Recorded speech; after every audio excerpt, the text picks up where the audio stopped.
What's up, dude? Hello everybody, welcome back to my YouTube channel. So I am very excited to hear what you guys think about this case. It is absolutely wild, so we are just gonna jump right into it. On Saturday, January 21st of 2023, so literally just a couple days ago as of the recording of this video, Daytona, Florida police officers were dispatched to the Advent Health Hospital located at 301 Medical Memorial Highway around 11:30 a.m.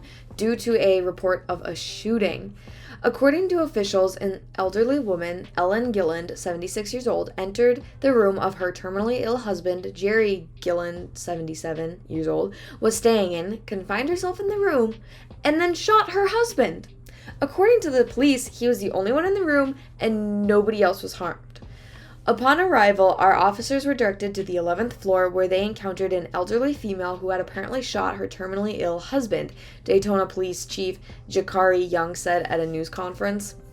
Officers say that staff and patients near the room were evacuated, which according to Young, it was a logistical nightmare because that 11th floor is made up of terminally ill patients, so pretty much all of the patients on that floor are on ventilators.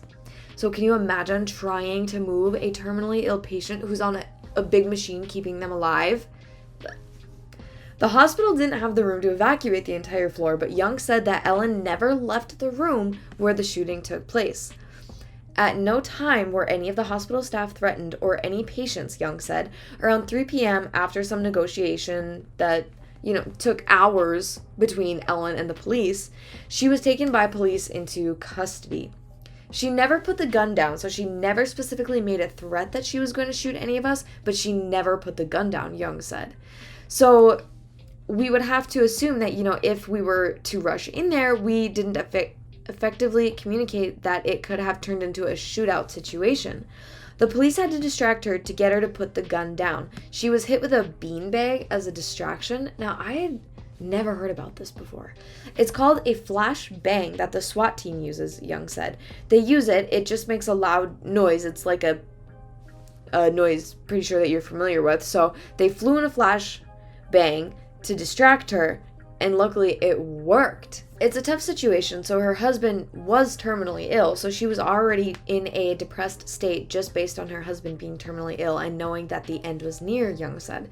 After some investigation, police say that they learned that the couple, originally from New Smyrna Beach, had made a pact to go through with a murder-suicide 3 weeks before the incident took place as Jerry continued to take a turn for the worse. They never say what Jerry was ill with. This is an assumption, this is not a fact, so I'm just kind of thinking that it's probably cancer if it was terminal. Again, that's not a fact, that's just an assumption on my part. Apparently, because he was terminally ill, they had a conversation about it, and they actually planned this approximately 3 weeks ago, that if he continued to take a turn for the worse, that he wanted her to end this, Young said. Obviously, we're unsure how she brought that gun into the hospital, but this was planned. Police said that originally the plan had been for Jerry to do the shooting, but he was much too weak at the time to be the one to go through with it. After being taken into custody on Saturday afternoon, she was then transported to the Volusia County Jail, which is roughly 16.7 miles or 27 minutes from Daytona. Ellen is facing charges of first-degree premeditated murder and aggravated assault with a deadly weapon.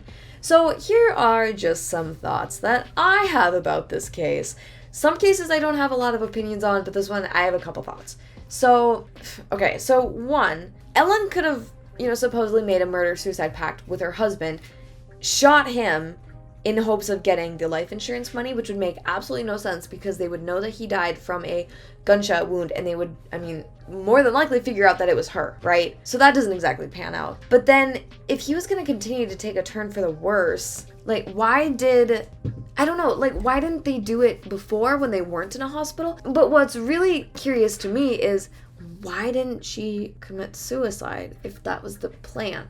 Did she have ulterior motives maybe? And that's why she didn't kill herself? Because she thought somehow she'd get away with it? Which makes absolutely no sense. Plus, with a murder-suicide, you wouldn't get any kind of life insurance because life insurance doesn't cover suicide. So I don't know what exactly the plan was there. And I don't know if any of my thoughts make any sort of sense. But in my head, they do. So I'm very curious to see what you guys think about this. And please leave your thoughts in the comments down below because I will definitely be reading them. And I am just curious if anyone else can make some sort of sense out of this.